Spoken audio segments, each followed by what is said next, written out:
नमस्कार दोस्तों, आज के इस वीडियो में आपके लिए लेकर आया हूं क्लास 12 साइकोलॉजी चैप्टर फर्स्ट मनोवैज्ञानिक गुणों में विभिन्नताएं के कुछ इंपॉर्टेंट ऑब्जेक्टिव क्वेश्चंस को।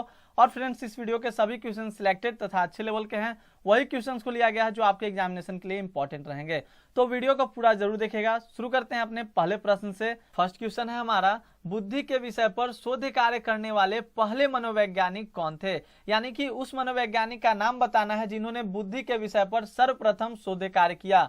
दोस्तों, हमारे समक्ष चार विकल्प दिए गए हैं। ऑप्शन ए है स्पीयरमैन, बी जेनसन, सी स्टर्न और लास्ट जो हमारा ऑप्शन डी है अल्फ्रेड बिने। तो याद रखिएगा, बुद्धि के विषय पर शोध कार्य करने वाले आपके जो पहले मनोवैज्ञानिक थे उनका नेम है अल्फ्रेड बिने, यानी ऑप्शन डी आपका करेक्ट आंसर है। और दोस्तों, अल्फ्रेड बिने ने बुद्धि को अपने तरीके से डिफाइन भी किया है। अगर उनके हम लोग डिफिनीशन को जाने तो अकॉर्डिंग टू अल्फ्रेड बिने, उन्होंने बुद्धि को अच्छा निर्णय लेने की योग्यता, अच्छा बोध कराने की योग्यता और अच्छा तर्क प्रस्तुत करने की योग्यता के रूप में परिभाषित किया है। यानी कि इंटेलिजेंस क्या है, तो intelligence is the ability to जज well, understand well and reason well. और ऐसे भी आपके एग्जामिनेशन में बुद्धि का डिफिनीशन पूछा जाता है, तो आप सिंपली आप इसका आंसर ये भी दे सकते हैं कि बुद्धि शब्द का तात्पर्य किसी व्यक्ति की अपने परिवेश को समझने से, यानी कि अपने वातावरण को समझने की क्षमता से, विवेकपूर्ण चिंतन यानी कि सविवेक चिंतन, अच्छा चिंतन करने से और जीवन की चुनौतियों का सामना करने के लिए जितने भी उसके आसपास में उपलब्ध संसाधन है,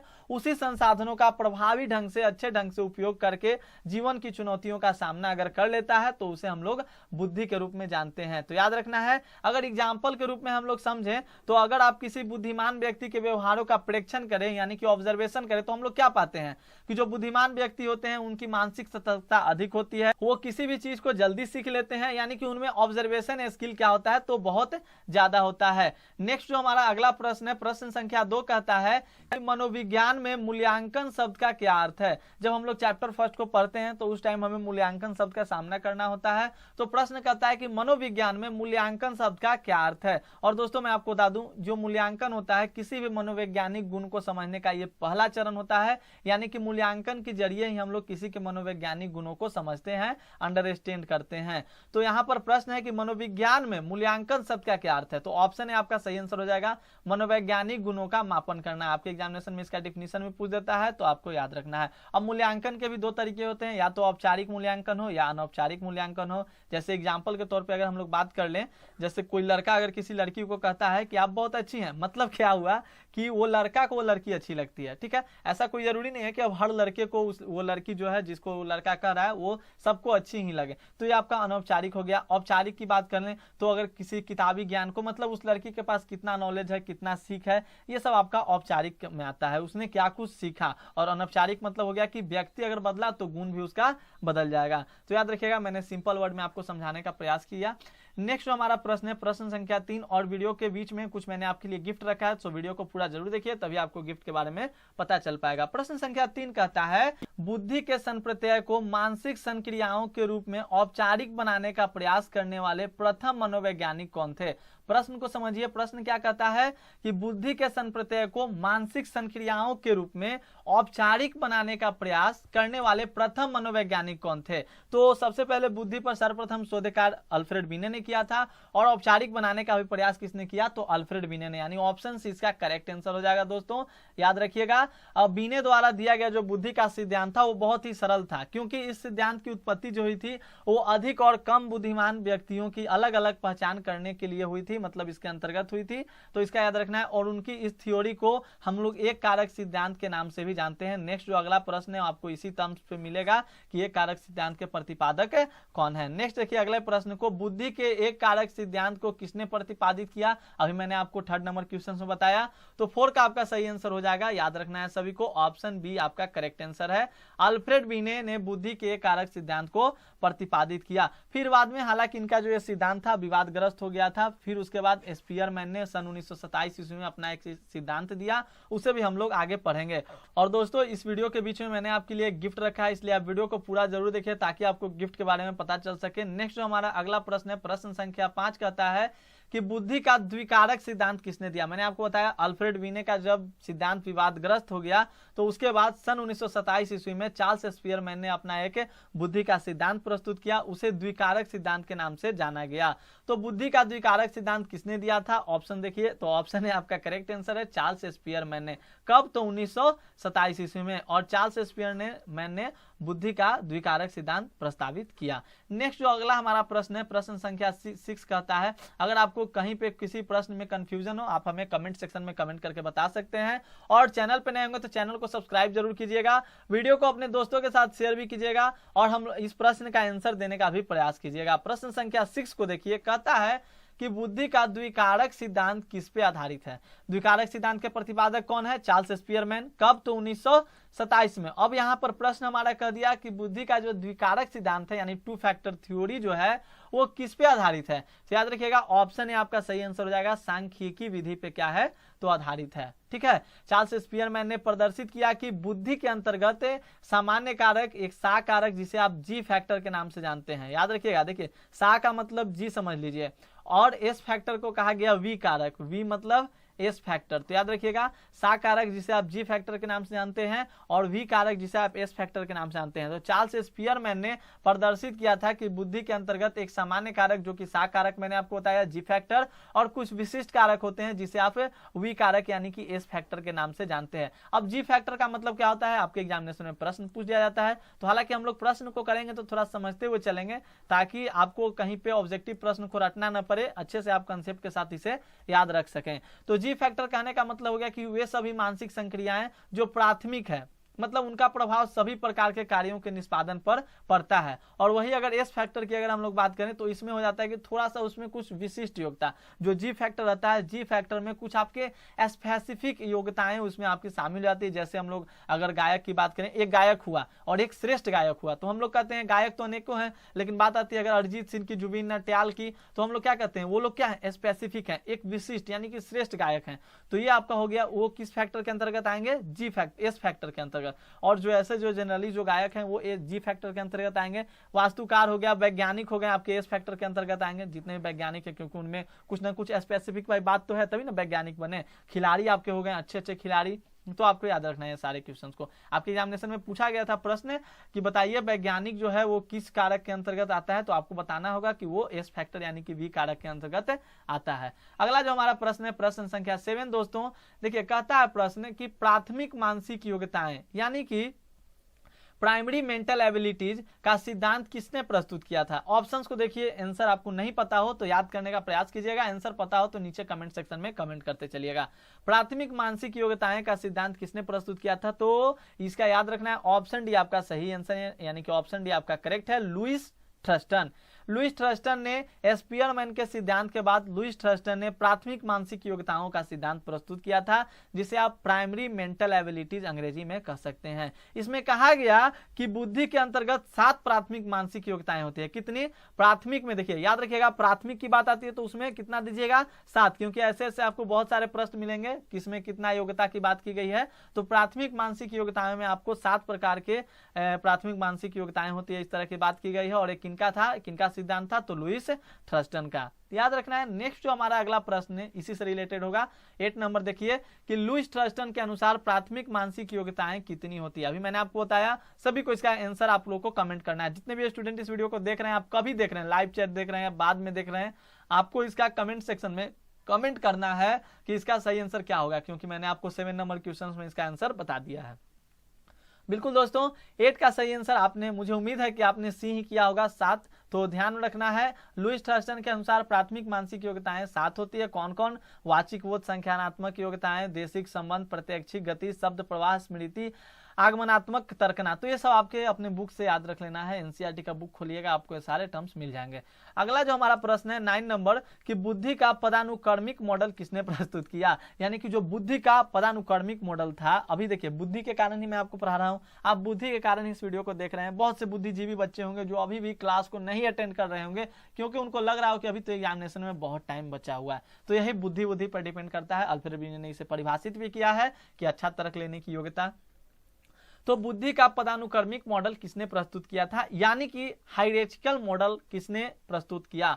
तो 9 का आंसर याद रखना है दोस्तों, ऑप्शन है आपका करेक्ट आंसर है आर्थर जेनसन। क्या, तो बुद्धि का पदानुक्रमिक मॉडल किसने प्रस्तुत किया, आर्थर जेनसन। और मैं आपको 100% श्योर कहता हूं कि इस वीडियो में अगर आपको एक भी प्रश्न अगर ना याद हो तो वो जिम्मेदारी मेरी, क्योंकि आप वीडियो को लास्ट तक देखिए। मैं आपके जितने भी प्रश्न हैं सभी प्रश्नों को याद करवाने का 100% गारंटी लेता हूं। अब 100 तो दुनिया में कोई भी चीज नहीं होता है, बट 80% मैं आपको कह रहा हूं कि अभी आप वीडियो देखते देखते 80% प्रश्नों को याद कर लेंगे, और बाकी 20% प्रश्न आपको कब याद होंगे, जब आप इस वीडियो का फिर से रिवाइज करेंगे, या हमारे वेबसाइट www.softstudyakashkumar.com पे जाके गूगल पे इसका नोट्स आप लोग पढ़ेंगे। सॉफ्ट स्टडी आकाश कुमार लिख देता हूं, आप लोगों को कंफ्यूजन नहीं हो, .com पे आप लोग जब आप जाकर इसको पढ़िएगा, इस नोट्स को, तो आपके वहां से सारे प्रश्न, सारे जो 20% जो बचा हुआ है वो सारा का सारा कंफ्यूजन दूर हो जाएगा और आप सारे प्रश्नों को अच्छे से याद कर लेंगे। तो देखिए, हम लोग बुद्धि के पदानुक्रमिक मॉडल की बात कर रहे थे, तो इसको आर्थर जेनसन ने प्रस्तुत किया था, और इस मॉडल में उन्होंने कहा कि योग्यताएं जो होती है वो 2 स्तर पर कार्य करती है। प्रथम स्तर यानी कि लेवल फर्स्ट, देखिए मैं आपको एक्सप्लेनेशन के साथ इसलिए बता रहा हूं ताकि आपको याद हो जाए, लेवल फर्स्ट, और सेकंड जो आपका हो जाएगा लेवल आपका सेकंड। तो इन्होंने बताया कि जो योग्यताएं होती है 2 स्तर पे कार्य करती है, लेवल फर्स्ट और लेवल सेकंड, प्रथम स्तर और द्वितीय स्तर। प्रथम स्तर की अगर बात कर लें तो ये आपका एसोसिएटिव लर्निंग होता है, जिसमें आउटपुट जितना होगा उतना ही क्या होगा, इनपुट होगा। जैसे अगर कोई स्टूडेंट इस वीडियो को, इस क्वेश्चन का क्या करता है, रट्टा मारकर याद करता है, तो जितना रट्टा मारेगा उतना ही उसको याद होगा। अगर कोई समझ कर पढ़ता है, तो मैं आपको मान लीजिए 15 क्वेश्चन करा रहा हूं, तो वो स्टूडेंट इस वीडियो का समझिए कि 30 से ज्यादा प्रश्न को क्या कर लेगा, कर लेगा, अगर कोई समझ कर पढ़ेगा तो। और कोई रट्टा मारकर पढ़ेगा तो उसे तो केवल इस वीडियो में 15 प्रश्न ही देखने को मिलेंगे। तो यही अंतर है लेवल फर्स्ट और लेवल सेकंड में। द्वितीय स्तर की बात करें तो द्वितीय स्तर जो होता है वो कॉग्निटिव कहलाता है, यानी कि हायर ऑर्डर स्किल, वही जो स्टूडेंट क्या करेगा, वीडियो को समझ के पढ़ेगा। तो वही लेवल 1 और लेवल 2 में आर्थर जेनसन ने मतलब उसको क्या कर दिया, बांट दिया, योग्यताओं को बांट दिया। अगला जो हमारा प्रश्न है, प्रश्न संख्या 10 को देखिए दोस्तों, कहता है कि बुद्धि संरचना मॉडल किसने प्रस्तुत किया। ऑप्शंस आपके सामने है, मैं फिर कह रहा हूं कि आपको जिस भी क्वेश्चन का आंसर पहले से पता हो नीचे कमेंट सेक्शन में कमेंट करते चलिएगा। तो बुद्धि संरचना मॉडल किसने प्रस्तुत किया, तो इसका सही आंसर आपका ऑप्शन भी हो जाएगा जेपी गिलफोर्ड, यानी कि स्ट्रक्चर ऑफ इंटेलेक्ट मॉडल किसने प्रस्तुत किया था, जेपी गिलफोर्ड ने। याद रखिएगा, ऑप्शन भी आपका करेक्ट आंसर। प्रश्न संख्या 11 की ओर रुख करते हैं, तो 11 कहता है कि बुद्धि संरचना मॉडल में बौद्धिक विशेषताओं को कितने विमाओं में वर्गीकृत किया गया है, यानी कि जो बुद्धि संरचना मॉडल जेपी गिलफोर्ड ने दिया उसमें जो बौद्धिक विशेषताओं को कितने विमाओं में वर्गीकृत क्लासिफाइड किया गया है। तो याद रखना है, ऑप्शन सी आपका सही आंसर है 3 विमाओं में। कितने विमाओं में, 3 विमाओं में। कौन कौन, तो पहला आपका हो जाता है संक्रियाएं, दूसरा जो आपका हो जाता है विषय वस्तु, याद रखिएगा मैं आपको लिख भी देता हूं, दूसरा आपका हो जाता है विषय वस्तु, और तीसरा जो आपका हो जाता है दोस्तों उस जिसे आप उत्पाद कहते हैं, तो तीसरा आपका उत्पाद होता है। कौन कौन विमाएं, संक्रियाएं, विषय वस्तु और उत्पाद। नेक्स्ट जो हमारा अगला प्रश्न है, प्रश्न संख्या 12 देखिए, बहुबुद्धि का सिद्धांत किसने प्रस्तुत किया। बहुबुद्धि का सिद्धांत आपके एग्जामिनेशन में बहुत बार इस प्रश्न को पूछा गया है, यानी कि बोर्ड मॉडल प्रश्न है ये। तो याद रखना, इसका सही आंसर आपका ऑप्शन भी हो जाएगा हार्वर्ड गार्डनर। हार्वर्ड गार्डनर ने बहुबुद्धि का सिद्धांत प्रस्तुत किया था। उनके अनुसार बुद्धि जो होता है कोई एक तत्व नहीं है, बल्कि कई भिन्न भिन्न प्रकार के बुद्धियों का ऐसी तत्व होता है। प्रत्येक बुद्धि एक दूसरे से फ्री होकर कार्य करती है। यदि किसी व्यक्ति में किसी एक बुद्धि की मात्रा अधिक है तो यह अनिवार्य नहीं है कि उसमें हर तरह की बुद्धि की मात्रा अधिक होगी। जैसे आप एग्जाम्पल के तौर पर कुछ भी समझ सकते हैं, मान लीजिए कि आप पढ़ने में तेज हैं तो कोई जरूरी नहीं है कि आप खेलने में भी बहुत ज्यादा ब्रिलियंट होंगे या खेलने में भी आप बहुत अच्छे खिलाड़ी होंगे, ये कोई जरूरी नहीं है। तो यही बहुबुद्धि का सिद्धांत उन्होंने दिया था। अगला प्रश्न इसी से रिलेटेड है, 13 नंबर कहता है देखिए कि गार्डनर ने बुद्धि को कितने भागों में विभाजित किया। तो गार्डनर ने बुद्धि को 8 भागों में विभाजित किया था। बहुत ही इंपॉर्टेंट प्रश्न है, बहुत बार इस क्वेश्चन को आपके एग्जामिनेशन में पूछा भी जा चुका है। कौन कौन, तो भाषागत यानी लिंग्विस्टिक, तार्किक गणितीय, देशिक, संगीतात्मक, शारीरिक गति संवेदी, अंतर्वैयक्तिक दूसरे व्यक्तियों के सूक्ष्म व्यवहारों के प्रति संवेदनशीलता, अंतर्वैयक्तिक मतलब इसको आप इंटरपर्सनल कहते हैं ना, इंटरपर्सनल, और अंतःव्यक्ति यानी कि इंट्रापर्सनल, अपनी निजी भावनाओं को, अपने निजी इमोशंस को क्या करना, इच्छाओं को, अभिज्ञता, और प्रकृतिवादी। तो हालांकि मैं जब आपको सब्जेक्टिव क्वेश्चन कराऊंगा तो उसमें मैं आपको पढ़ाऊंगा। और दोस्तों मैं आपको बता दूं ये आपका पार्ट 1 वीडियो है, क्योंकि मैंने जितने भी क्वेश्चन था सब टॉपिक वाइज सिलेक्ट किया था। तो अभी हम लोगों ने टॉपिक लगभग पास मॉडल के पास पहुंच चुके हैं। मैंने जितना भी इस वीडियो में प्रश्न लाया तो पास मॉडल तक हम लोग पहुंच चुके हैं। बाकी जो है वीडियो, बाकी जो क्वेश्चन है नेक्स्ट वीडियो में आएगा, तो ध्यान दीजिएगा। अगला हमारा प्रश्न है 14 नंबर, देखिए कहता है कि बुद्धि का त्रिचापीय सिद्धांत किसने प्रस्तुत किया। त्रिचापीय, तो याद रखना है 14 का आंसर ऑप्शन ए हो जाएगा। रॉबर्ट स्टर्नबर्ग ने बुद्धि का त्रिचापीय सिद्धांत प्रस्तुत किया था। और मैंने आपको क्या बोला, इस वीडियो में आपको 100% याद करवाने की गारंटी दिलाता हूं। और अभी बहुत सारे स्टूडेंट मेरे सोच रहे हो कि उनको सारे प्रश्न याद नहीं हो, तो अभी देखिए मेरे कुछ आइडियाज हैं जिससे कि आप सारे प्रश्नों को याद कर पाएंगे। तो 1985 में रॉबर्ट स्टर्नबर्ग ने बुद्धि का त्रिचापीय सिद्धांत दिया था। और बुद्धि के त्रिचापीय सिद्धांत, इसका मतलब होता है, इसके अनुसार बुद्धि वह योग्यता है जिससे व्यक्ति अपने पर्यावरण के प्रति अनुकूलित होता है, अपने तथा अपने समाज और संस्कृति के जितने भी उद्देश्य होते हैं उनकी पूर्ति हेतु पर्यावरण के कुछ पक्षों का चयन करता है और उन्हें परिवर्तित करता है। मैं आपको सारे टर्म समझा कर पढ़ा रहा हूं ताकि आपको सभी क्वेश्चन याद हो जाए। और देखिए इस वीडियो का लास्ट क्वेश्चन है, बट आपको बने रहना है क्योंकि कुछ ट्रिक्स आपके लिए हैं, कुछ रिवीजन तौर पे कुछ नोट्स हैं जिससे कि आप लोग अच्छे टर्म से इसे याद कर पाएंगे। 15 नंबर देखिए, बुद्धि के त्रिचापीय सिद्धांत के अनुसार बुद्धि कितने प्रकार के होते हैं। तो 15 का आंसर याद रखना है 3 प्रकार के। त्रिचापीय सिद्धांत के अनुसार 3 दिया हुआ है ना, तो 3 का मतलब 3 कर दीजिएगा। मतलब इसका आपका घटक, पहला जो आपका होता है घटकीय, जिसे आप क्या कहते हैं कॉम्पेंशियल कहा जाएगा ना, जिसे आप कॉम्पेनेंशियल कहते हैं। दूसरा आपका हो जाता है अनुभाविक, तो अनुभाविक जिसे आप एक्सपेरिमेंटल कहते हैं। और थर्ड जो आपका हो जाएगा सांदर्भिक। सारे टर्म्स याद रखना है क्योंकि आपका एग्जामिनेशन है, यानी जिसे आप कॉन्टेक्सुअल कहते हैं, कंटेक्स्ट। तो इस वीडियो में हम लोग टोटल 50 मोस्ट इंपॉर्टेंट क्वेश्चंस को किए। मैंने सारे क्वेश्चंस आपके टॉपिक वाइज सिलेक्ट किए थे। अभी हम लोग पास मॉडल से एक कदम पीछे हैं। पास मॉडल जो कि आपके एग्जामिनेशन के लिए बहुत ज्यादा इंपॉर्टेंट रखता है टर्म्स।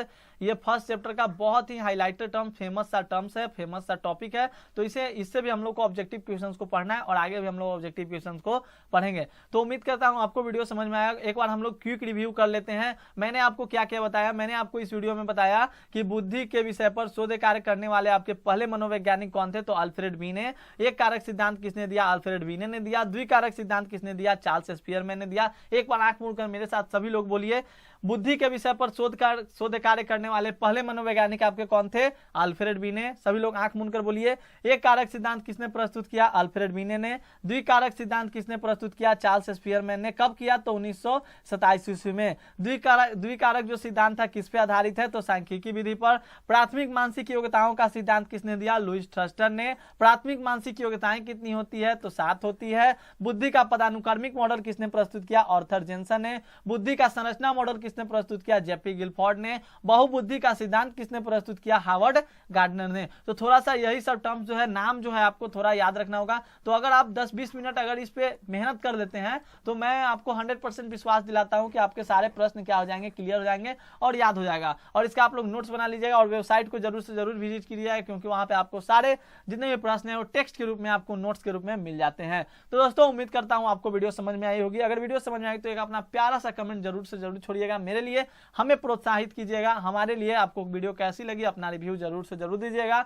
मिलेंगे हम लोग अगले वीडियो में, तब तक के लिए धन्यवाद। Take care all of you.